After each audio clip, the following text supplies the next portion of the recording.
اللهم أنت ربي لا إله إلا أنت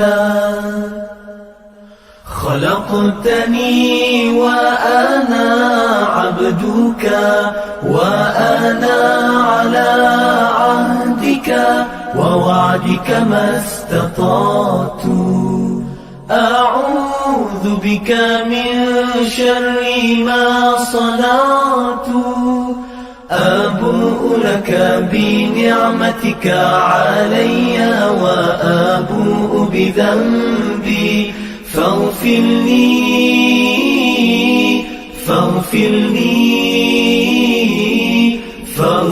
لي فإنه لا يغفر الذنوب إلا أنت. Ya Allah, Engkau Tuhanku, tiada Tuhan selain Engkau.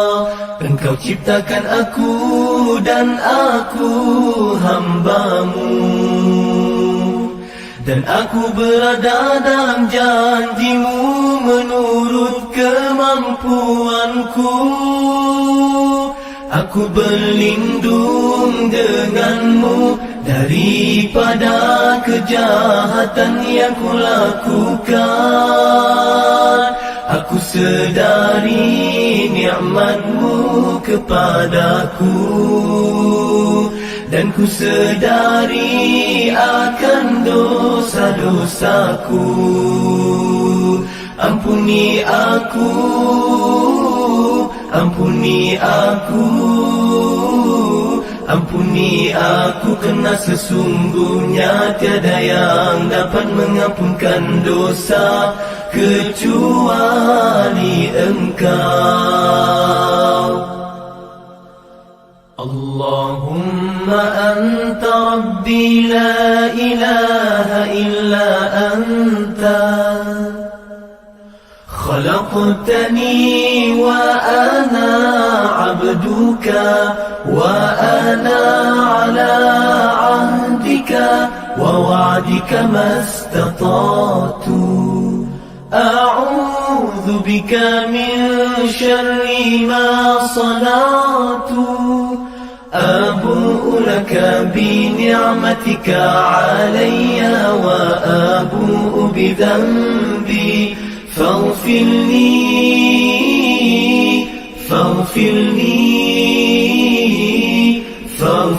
لي فإنه لا يغفر الذنوب إلا أنت. Ya Allah, Engkau Tuhanku, tiada.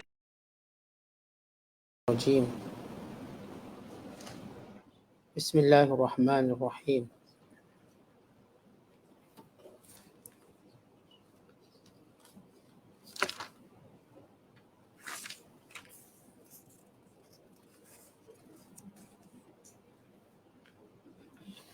وإذ يمكر بك الذين كفروا ليثبتوك أو يقتلوك أو يخرجوك ويمكرون ويمكر الله والله خير الماكرين.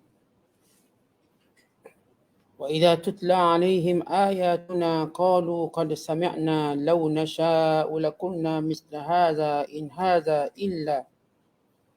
إن هذا إلا أساطير الأولين. وإذ قالوا اللهم إن كان هذا هو الحق من عندك فأمطر علينا حجارة من السماء أو ائتنا بعذاب أليم. وما كان الله ليعذبهم وأنت فيهم وما كان الله معذبهم وهم يستغفرون. وما لهم ألا يعذبهم الله وهم يصدون عن المسجد الحرام وما كانوا أولياءه إن أولياؤه إلا المتقون ولكن أكثرهم لا يعلمون. وما كان صلاتهم عند البيت إلا مكاء وتصدية فذوقوا العذاب بما كنتم تكفرون. صدق الله العظيم. Dan ingatlah wahai Muhammad, ketika orang-orang kafir musyrik Mekah menjalankan tipu daya terhadapmu untuk menahanmu atau membunuhmu atau mengusirmu. Mereka menjalankan tipu daya dan Allah menggagalkan tipu daya mereka. Kerana Allah sebaik-baik yang menggagalkan tipu daya. Dan apabila dibacakan kepada mereka ayat-ayat kami, mereka berkata, sesungguhnya kami telah mendengarnya. Kalau kami mahu, nescaya kami akan dapat mengatakan kata-kata seperti Al-Quran ini. Al-Quran ini tidak lain hanyalah cerita-cerita dongeng orang-orang dahulu kala. Dan ingatlah, ketika mereka kaum musyrik Mekah berkata, wahai Tuhan kami, jika betul Al-Quran itu ialah yang benar dari sisimu, maka hujanilah kami dengan batu dari langit. Atau datangkanlah kepada kami azab seksa yang tidak terperi sakitnya. Dan Allah tidak sekali-kali akan menyeksa mereka. Sedang engkau wahai Muhammad ada di antara mereka. Dan Allah tidak akan menyeksa mereka sedang mereka beristighfar meminta ampun. Dan mengapa mereka tidak patut diseksa oleh Allah? Sedang mereka menyekat orang-orang Islam dari Masjidil Haram. Padahal mereka bukanlah orang-orang yang berhak menguasainya. Kerana mereka kafir musyrik. Sebenarnya orang-orang yang berhak menguasainya hanyalah orang-orang yang bertakwa. Tetapi kebanyakan mereka tidak mengetahui. Dan tiadalah sembahyang mereka di sisi Baitullah itu, melainkan bersiul-siul dan bertepuk tangan. Oleh itu rasalah kamu, wahai orang-orang kafir, akan azab seksa dengan sebab kekufuran kamu. Masih lagi dalam penafsiran suratul Anfal, bermula ayat 30 sehingga ayat 35. Kalau ayat sebelum ini menceritakan perintah-perintah kepada orang beriman supaya mentaati Allah dan Rasul, supaya bersegera dalam mentaati Allah dan Rasul, dan juga perintah supaya tidak mengkhianat atau tidak berkhianat, serta perintah supaya bertakwa kepada Allah dengan takwa yang sebenar, serta menceritakan kelebihannya. Maka ayat yang berikutnya Allah Ta'ala menceritakan nikmat-nikmat yang banyak yang Allah Ta'ala berikan kepada orang-orang beriman. Bermula mereka dengan jumlah yang sedikit, tidak punyai tempat untuk berlindung sehingga mereka menjadi kuat. Dan Allah Ta'ala memberikan kepada mereka Madinah Al-Munawwarah sebagai tempat berlindung orang-orang Islam. Dan Allah menyebut tentang bagaimana nikmat ini ataupun pertolongan Allah ini dapat dikekalkan. Itu dengan cara bertakwa kepada Allah. Dengan cara mentaati Allah.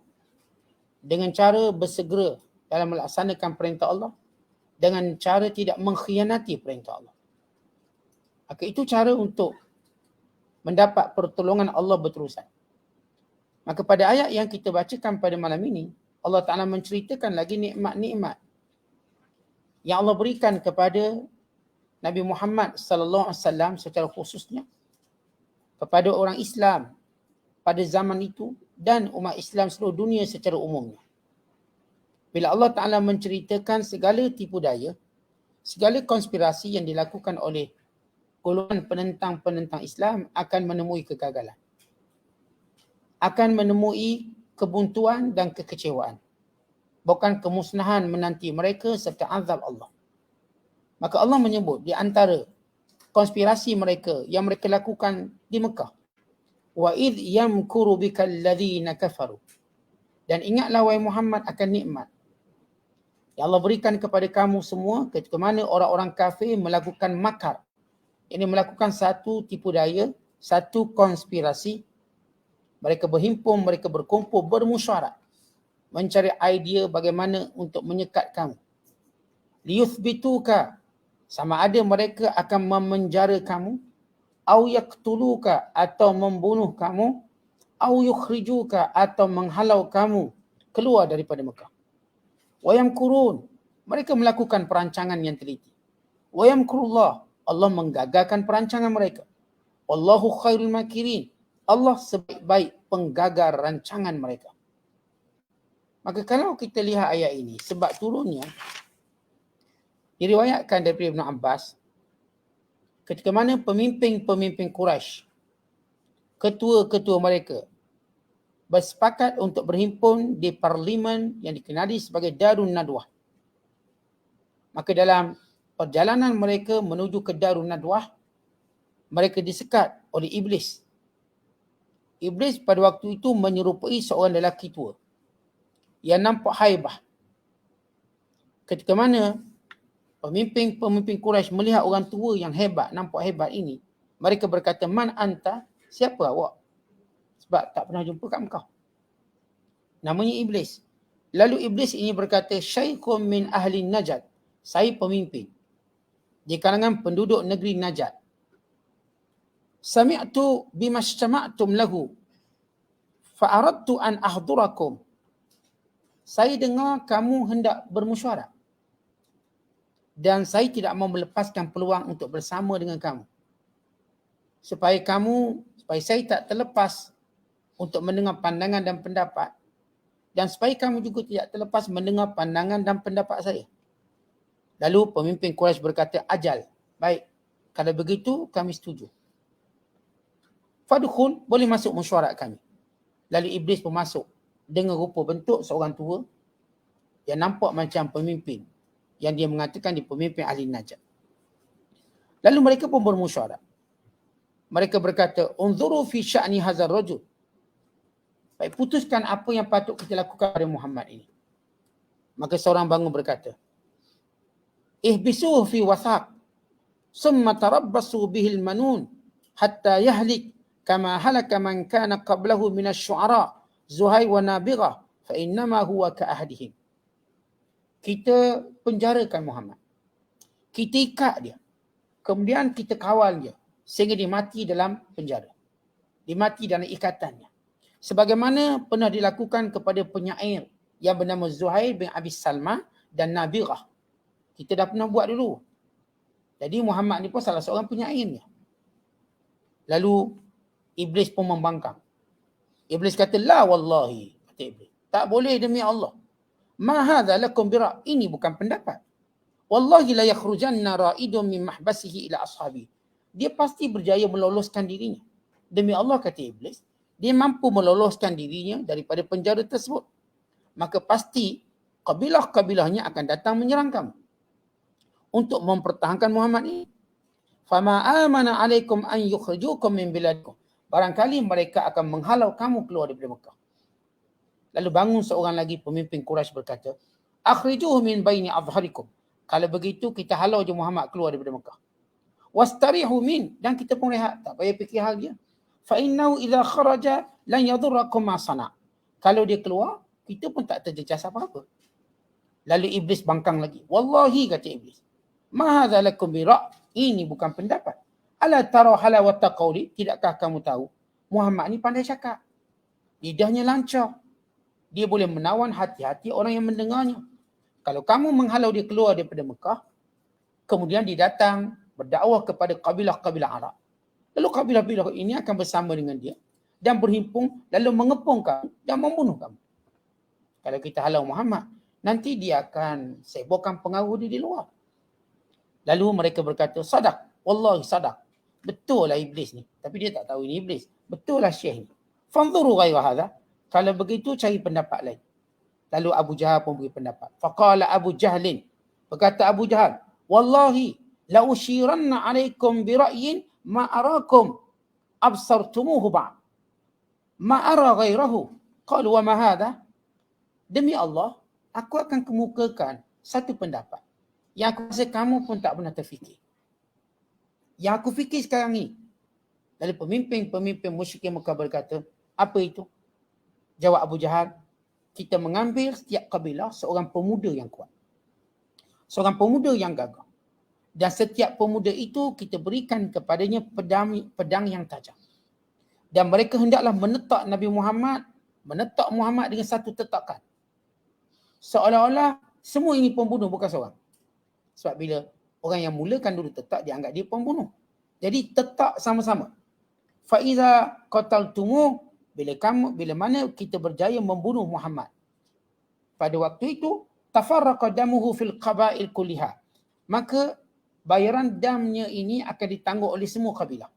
Sebab kalau satu kabilah je buat, pasti kabilah tu teruk kena.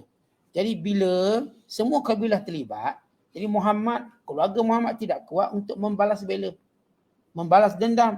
Akhirnya mereka terpaksa menerima diat. Lalu kata Iblis yang menyerupai orang tua daripada Najd, hadza wallahi, ini dia, wallahi huwa ra, ini baru pendapat. Al-qawlu ma qal fata, pendapat macam dia cakap. La ara ghairah, aku rasa kita tak perlu beri pendapat lain. Inilah pendapat. Lalu sesudah bermusyawarah, mereka tidak tahu keputusan musyawarah itu Allah Ta'ala dah beritahu kepada Rasulullah. Mereka ingat Nabi Muhammad tak ada di situ. SB Muhammad pun tak ada kat situ. Spy. Ini pula mesyuarat dihadiri oleh Iblis. Dan Iblis ni, dia tahu siapa yang mungkin sokong Muhammad di situ. Namanya Iblis. Tetapi lihat kuasa Allah. Allah turunkan wahyu dan sekaligus perintah kepada Nabi SAW supaya berhijrah. Kerana itu Allah menyatakan, wa idh yamkuru bikal ladzina kafaru. Dan ingatlah ketika mana para pemimpin musyrik Mekah melakukan makar, tipu daya dan konspirasi. Liyuthbituk, untuk menangkap dan memenjarakan kamu, atau membunuh kamu, atau mengeluarkan kamu. Wa yamkurun, mereka buat segala konspirasi itu. Wa yamkurullah, Allah gagalkan konspirasi mereka. Atau manusia lupa, di sebalik perancangan kita ada Allah yang tentukan jadi ataupun tak jadi. Kita ni macam pekerja, kita pun angkat proposal kita pada bos. Bos tu yang lulus kan kita tak lulus. Angkat proposal punya cantik sekian, baru dia tak lulus, dia pun buang dalam sampah. Demikian kita manusia, kita rancanglah apa pun. Allah yang akan putuskan lulus ke tak lulus. Boleh ke tak boleh, jadi ke tak jadi. Kita hanya merancang. Allah yang mengizinkan perancangan itu atau menggagalkan. Maka di sini Allah menyebut, wa yamkurullah, Allah menggagalkan perancangan mereka. Maka Jibril AS memerintahkan Nabi SAW untuk hari itu keluar pada malam hari. Maka Nabi SAW memerintahkan Sayyidina Ali untuk tidur di tempat baginda SAW, dan kemudian Rasulullah pun keluar berhijrah dalam keadaan selamat. Kemudian bila Allah Ta'ala sebut, wa idza tutla alaihim ayatuna, bila dibaca ke atas mereka ayat-ayat kami, qalu, orang-orang kafir ini berkata, qad sami'na, kami dah biasa dengarlah macam ni. Lau nasya lakulna misla hadha, kami pun boleh cakap macam ni. Mereka menghina Al-Quran. Mereka menghina ayat-ayat Allah. Mereka kata kami pernah dengar. Ini bukan kali pertama lah mereka berbohong. Kemudian mereka berkata pembohongan kedua, kami pun boleh sebut macam sama ayat ini. Kami boleh reka. In hadza illa asatirul awalin. Ini cuma cerita-cerita dongeng. Yang berkata demikian ialah seorang pemimpin yang bernama Nadhr bin Haris. Nadhr bin Haris ini seorang koprak musyrikin Mekah yang dia biasa berdagang di luar. Sambil-sambil berdagang, maka dia akan mendengar cerita-cerita karut-marut masyarakat. Kalilah wadimnah.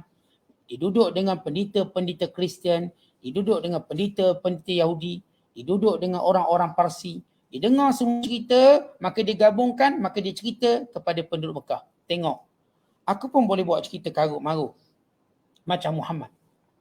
Maka kerana itu diturunkan ayat ini. Diriwayatkan daripada Sa'id bin Jubair, dia berkata, Nabi SAW pada hari peperangan Badar memutuskan supaya 3 pemimpin utama dibunuh. Bernama Uqbah bin Abi Mu'aid, Tu'aimah bin Adi, Nadhr bin Haris.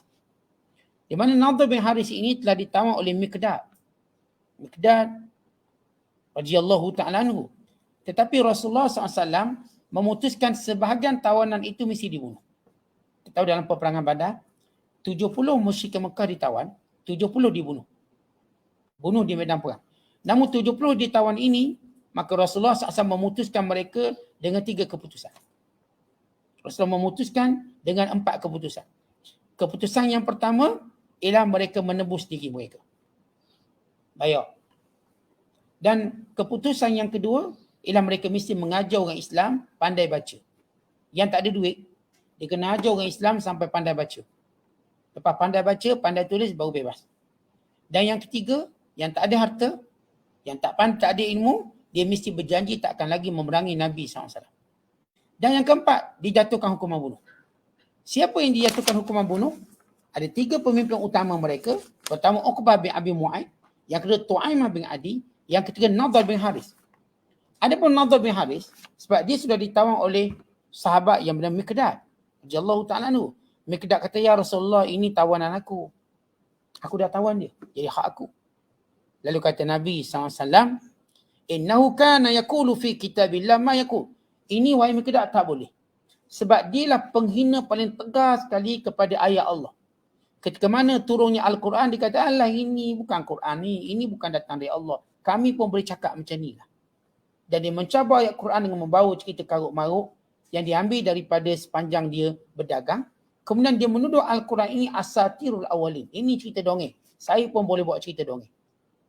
Lalu dikumpulkan orang Mekah, lalu dia pun cerita tentang kisah-kisah yang dilalui. Filem-filem macam kita hari ni, filem-filem lah. Itu cara dia. Dan kerana penghinaan yang dahsyat dia kepada Al-Quran, maka Nabi SAW memutuskan dia dihukum bunuh. Walaupun sudah ditawan, sebab bila musuh ditawan, Rasulullah SAW diberi, Nabi SAW buat 4 pilihan. Sebahagian tawanan dibunuh kerana mereka ini terlalu jahat, teruk. Ini orang yang Rasulullah mengetahui mereka tak akan dapat hidayah. Sebahagian lagi ditebus dengan harta. Sebahagian lagi dengan ilmu. Sebahagian lagi mesti berjanji, aku janji tak akan perang lagi orang Islam. Ini apa yang berlaku dalam tawanan perang Badar. Dan kita tahu ayat ini turun dalam peperangan Badar. Kemudian Allah Ta'ala menceritakan, sesudah menyebut kelompok-kelompok yang mempermainkan ayat Allah.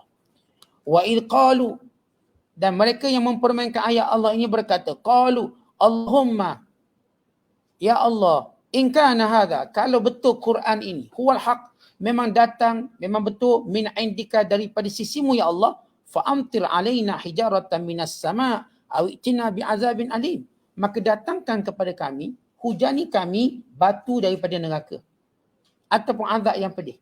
Baik aneh. Mereka orang-orang kafir ini bukan sekadar mempermainkan ayat-ayat Allah, menuduh ini adalah cerita dongeng. Bukan mereka kata kalau betul lah ini Quran, kalau betul Quran tak apa, Allah akan turunkan azab pada kami kalau ini betul Quran. Padahal patutnya mereka kata kalau betul Quran, baik biar Allah beri hidayah pada kami. Kan manusia dia ada satu perangai. Dia nak membuktikan apa yang dia cakap tu betul, dia sanggup mengundang bala. Kadang-kadang kita pun sama-sama kita bercakap, betul, saya bersumpah betul. Kalau salah lah biasa kena panah putih. Ni sama cara bercakap. Tak ada orang kita kalau dia bercakap, dia nak beritahu dia ni betul. Dia nak betul. Dia kata awak ni bohong lah. Saya cakap betul, kalau saya salah, biar Allah turunkan peti panah saya. Kenapa pula minta turun peti? Biarlah Allah turunkan hidayah pada saya. Biar saya taubat. Kan macam tu. Tapi kita kan kalau benci pada orang, gaduh, kita minta diri kita dimusnahkan. Kalau dia betul, bukankah kita musnah lepas tu? Kalau saya salah, biar Allah azab saya. Kalau saya salah, Allah tukar saya jadi batu. Apakah kita minta macam tu? Tentang ini dialog orang kafir. Kita tak patut bila kita bertengkar orang, berbalah. Lalu kita berkata, kalau saya salah, nanti saya kena langgar lori tahi. Kenapa pula? Biarlah kalau saya salah, Allah beri saya petunjuk hidayah. Biar saya jadi wali Allah lepas tu. Kan bagus. Orang musyrik Mekah, waktu mana mereka berkata Quran ini adalah dongengan, maka Nabi SAW membentak mereka, marah. Nabi kata apa? Wailak, celaka kamu. Innahu kalamu rabbil alamin. Ini wahyu daripada Tuhan sekalian alam. Bila Rasulullah sergah, mereka takut. Nabi SAW lembut, tapi bila Nabi sergah, semua kecut. Sebab itu takutlah orang lembut bila dia marah. Sebab Nabi SAW tak marah kerana dia marah kerana Allah. Bila Nadhr bin Haris dan juga pemimpin musyrik Mekah kata, ini Al-Quran cuma dongeng karut-marut. Nabi kata, wailak, celaka kamu. Innahu kalamu rabbil alamin. Ini kalam Tuhan sekalian alam. Bila mereka dengar Nabi cakap macam tu, mereka kata, baik, Allahumma, ya Allah, kalau benar ini kalammu, maka turunkan azab yang menimpa kami. Begitu permintaan mereka. Lalu Allah Ta'ala berkata, وَمَا كَانَ اللَّهُ لِيُعَذِّبَهُمْ وَأَنْتَ فِيهِمْ. Allah tak akan azabkan. Sebab Nabi Muhammad bersama kamu. Sebab bila azab Allah datang, dia akan kena semua. Kalau misalnya turun banjir, semualah kena. Orang baik pun kena banjir. Oleh kerana Rasulullah berada bersama kamu, kerana itu kami tak turunkan azab. Kalau Rasulullah tidak bersama kamu, niscaya kami turunkan azab. Sebab bila Allah turunkan azab, semua akan kena. Sebab Rasulullah ada. Yang kedua kata Allah, وَمَا كَانَ اللَّهُ مُعَذِّبَهُمْ وَهُمْ يَسْتَغْفِرُونَ. Dan Allah tak akan azab kamu sebagaimana ada yang memohon ampun. Kisahnya, mereka penentang-penentang Islam ini, anak-anak mereka memeluk Islam. Anak-anak mereka memeluk Islam. Artinya, seperti Walid bin Mughirah sebagai contoh. Anak dia peluk Islam. Khalid Al-Walid masuk Islam. Al-Walid bin Al-Walid memeluk Islam. Jadi anak-anak mereka ni doa, Ya Allah ampunkan dosa ayah kami. Ya Allah bila petunjuk pada ayah kami. Pemimpin-pemimpin ni kafir tapi anak beranak dia masuk Islam. Adik-beradik dia ada yang masuk Islam.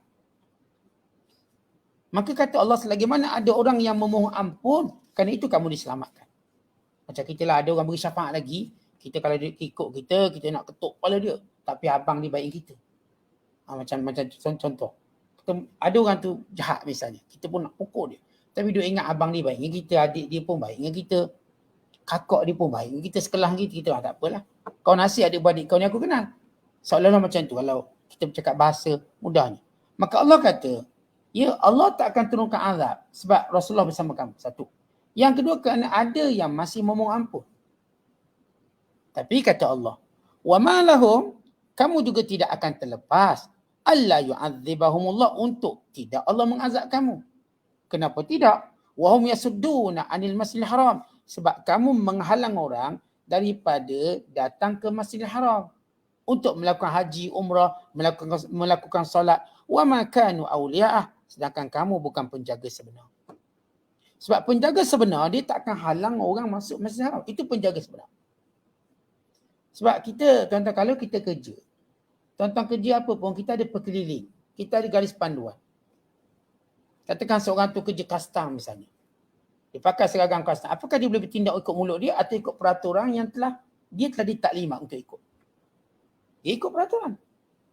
Katakan orang itu kerja guard, jaga. Apakah suka-suka dia nak bagi orang masuk atau nak bagi orang jangan masuk? Tak, dia ikut garis panduan dia. Kalau masa ni boleh masuk. Awak tunjuk kad, awak boleh masuk.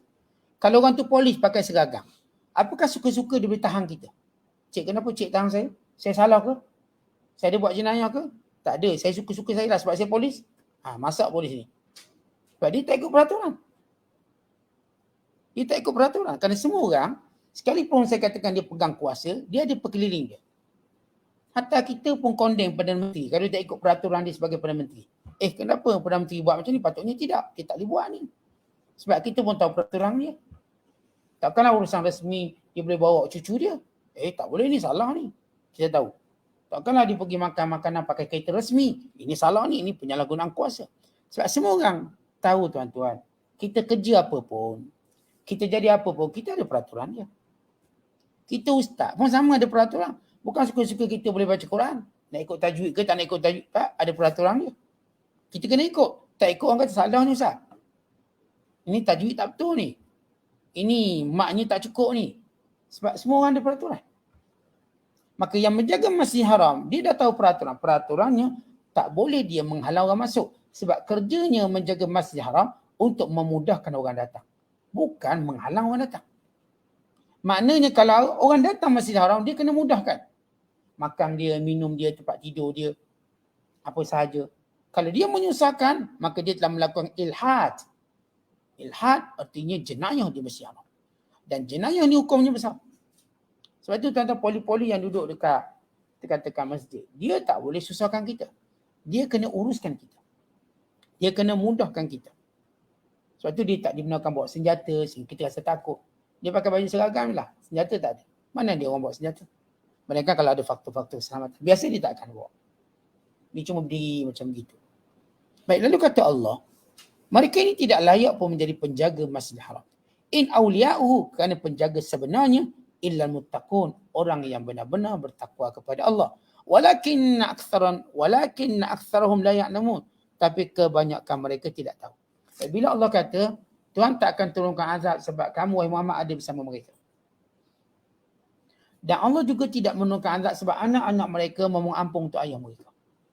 Ini sebelum larangan memohon ampun kepada ayah yang kafir. Ini pada permulaan Islam. Mula-mula tuan-tuan tak salah, anak-anak doa biar Allah ampunkan ayah-ayah mereka yang kafir, mak-mak mereka yang kafir, adik-beradik yang kafir. Tetapi bila mana Nabi SAW berhijrah ke Madinah, maka tidak boleh lagi orang Islam mendoakan keampunan pada orang kafir. Tak boleh lagi. Diharamkan sama sekali. Yang tinggal lagi boleh mohon hidayah. Ya Allah boleh petunjuk hidayah pada orang tu, orang ni. Itu boleh. Minta ampun tak boleh. Apatah lagi kalau dia dah mati, kita minta ampun. Lagi tak boleh. Kerana itu Allah tak azab. Namun kata Allah, bukan bererti kalau Allah tak azab kamu, maka kamu terlangsung tak dapat azab. Akan kami datangkan azab yang tertentu pada kamu. Kami akan datangkan. Sebab kamu ada jenayah yang besar. Menghalang orang daripada mengunjungi Masjid Haram dan kamu melakukan syirik di Masjid Haram. Lalu Allah menyebut, وَمَا كَانَ صَلَاتُهُمْ عِنْدَ الْبَيْتِ إِلَّا مُكَاءً وَتَصْدِيَةً. Dan kamu yang jaga Masjid Haram, cari ibadat pun kamu tak pandai. Kata Allah, ibadat mereka di Masjid Haram cumalah muka'an wa tasdiyah. Perkataan muka artinya bersiul. Dan juga tasdiyah. Tasdiyah ini tepuk tangan. Dia bersiul tepuk tangan, siul tepuk tangan. Ini cara ibadat orang kafir. Kalau begitu apakah hukum bersiul? Apakah hukum tepuk tangan? Tuan-tuan, kalau hukum bersiul dan tepuk tangan bukan dengan tujuan ibadat, maka tidak salah. Saja-saja kita siul tengok burung atas pokok. Saja-saja kita siul, saja kita nak ngorak bini kita pun bersiul. Tak salah. Saat siul tengah malam pun tak salah. Tidak ada larangan bersiul tengah malam. Walaupun Allah sebut tentang cara ibadat musyrik Mekah bersiul. Mereka tak tahu nak ibadat macam mana. Mereka tawaf telanjang. Mereka tawaf tak tahu nak baca apa. Mereka pun tepuk tangannya. Mereka pun bersiul. Apakah orang macam ni layak jaga Masjid Haram? Dalam keadaan mereka ni bodoh cara ibadat. Maka mereka tak layak. Bahkan ketika mana Rasulullah SAW membaca Quran, mereka ganggu Nabi dengan bersiul dan tepuk tangan. Jadi hukum bersiul dan tepuk tangan ni hukumnya harus. Tetapi kalau ia dijadikan sebagai satu bentuk ibadat, maka ini diharamkan. Sebab tasyabuh dengan orang kafir. Takut ada orang buat ibadat cara macam gitu. Ini cara musyrik Mekah dulu. Cara penyembah berhala dulu. Maka ayat ini Allah menyebut bahawa mereka cabar Allah datangkan azab. Kalau betul Quran datang dari Allah. Yang kita dah sebut tadi. Kalaulah mereka mau hidayahkan, bagus. Ketika mana Muawiyah bin Abi Sufyan dia bertemu dengan seorang penduduk Sabah. Muawiyah ni dia orang Mekah. Mekah, anak pada Abu Sufyan. Bila dia bertemu dengan orang Sabah, dia pun sajalah. Kadang-kadang nak peli sikit. Dia kata, orang Sabah ni pelik lah. Dilantiknya perempuan menjadi pemimpin dia. Maka bila lantik pemimpin, Nabi dah kata, tak akan berjaya orang melantik ketua di kalangan wanita. Maka orang sahabat ni dengar Muawiyah cakap macam tu, dia pun tempelak balik. Dia kata, orang Mekah pun bodoh juga. Ketika mana dia doa biar Allah turunkan azab pada dia, kan bodoh nama dia. Kalau minta hidayah kan bagus. Jadi pakat kritik, yang ni kritik orang sahabat kritik orang Mekah. Dia kata, mu dulu pun orang Mekah bodoh juga. Sebab ketika mana kamu meminta berdoa pada Allah supaya turunkan azab, kan pelik orang doa minta dapat hidayah, dapat nikmat. Maka masing-masing diam. Di sini menunjukkan bagaimana sepatutnya kita, atau sepatutnya bagaimana siapa pun manusia tunduk kepada kebenaran. Dan kita mencari kebenaran dengan telus. Bukannya kita cari kebenaran dengan cara mengancam diri sendiri. Kalau saya salah, biar saya kena hukum bunuh, biar saya kena pancung, biar saya kena petir, biar saya kena kilap. Buat apa doa macam tu? Kalau saya salah, moga Allah ampunkan saya. Dan Allah tunjuk jalan yang betul pada saya. Kan cantik macam tu. Kadang-kadang orang suami isteri gaduh, macam mana dia gaduh? Kalau abang bohong, nanti dia datang malaikat maut cabut nyawa abang. Oh, kenapa dok minta malaikat maut cabut nyawa pula?